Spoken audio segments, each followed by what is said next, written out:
वृंदावन से मथुरा जाने के बाद कृष्ण फिर कभी वृंदावन वापस नहीं लौटे। केवल 2 बार वे राधा से मिले थे, एक कुरुक्षेत्र में और दूसरी बार उस मुसल युद्ध के पहले कि जिसमें शराब पीकर आपस में लड़ते हुए सभी यदुवंशी मर गए थे। प्रभास क्षेत्र यादवों का एक बहुत पवित्र स्थल था। ध्यान दीजिए कि विख्यात प्रथम शिवलिंग सोमनाथ प्रभास क्षेत्र में ही है।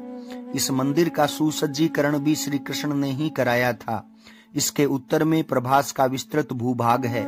इसी स्थान पर मैदान से थोड़ी दूरी पर बहेलिये ने श्री कृष्ण के पैर में बाण मारा था। यहाँ हर वर्ष एक पूजा समारोह होता था जिसमें यादव गणतंत्र के सभी लोग भाग लेते थे। गोलोक जाने के पहले एक बार श्री कृष्ण ने समस्त ब्रजवासियों को प्रभास तीर्थ में मिलने के लिए बुलाया था। वृंदावन से जाने के बाद राधा व कृष्ण की यही दूसरी और अंतिम भेंट हुई थी। रुक्मणी भी आई थी। इस पर सूरदास जी ने एक बहुत ही भावपूर्ण पद लिखा है। रुक्मणी राधा ऐसो भेंटी, बहुत दिनन की बिछुरी जैसे एक बाप की बेटी। इसके बाद राधा व कृष्ण का आमना सामना हुआ। मिलते ही राधा ने कहा, कहो कृष्ण कैसे हो। कृष्ण हतप्रभ रह गए।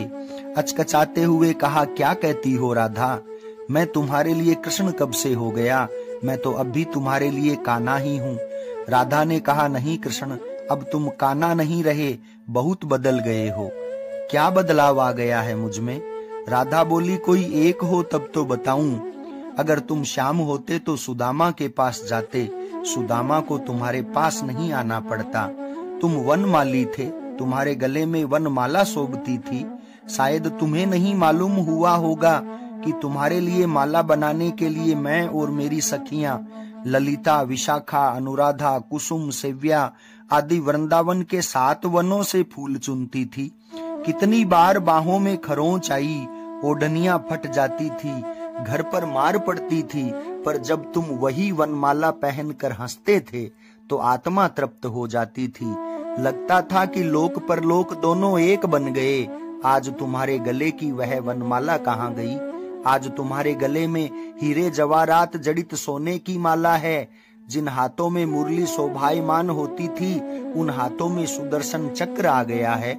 जब तुम मुरली बजाते थे तो मनुष्य क्या, पशु पक्षी भी सुनने के लिए जुट जाते थे।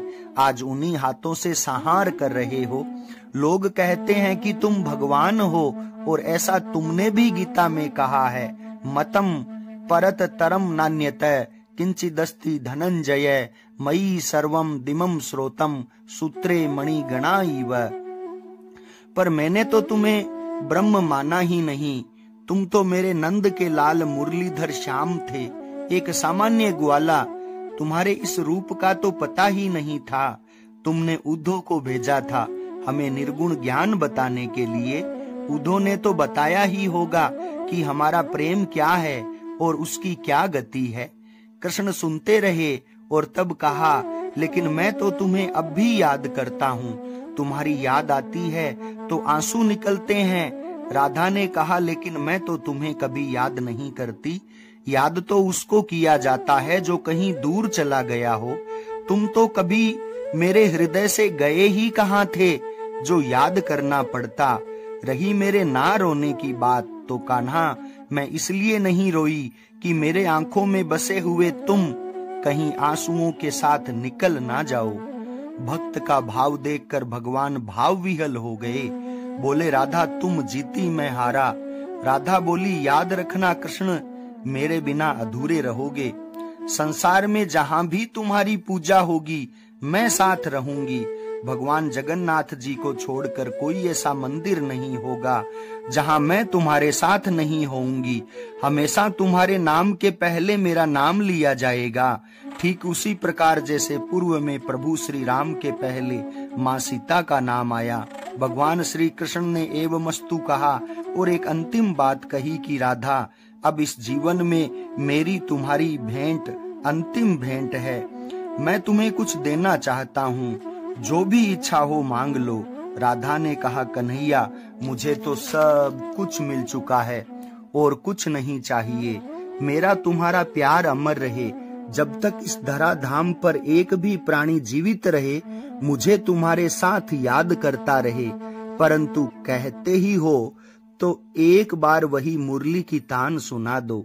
भगवान भक्त की इस इच्छा को टाल ना सके, जबकि सर्वज्ञ सर्वशक्तिमान कृष्ण इसके भयावह परिणाम को जानते थे।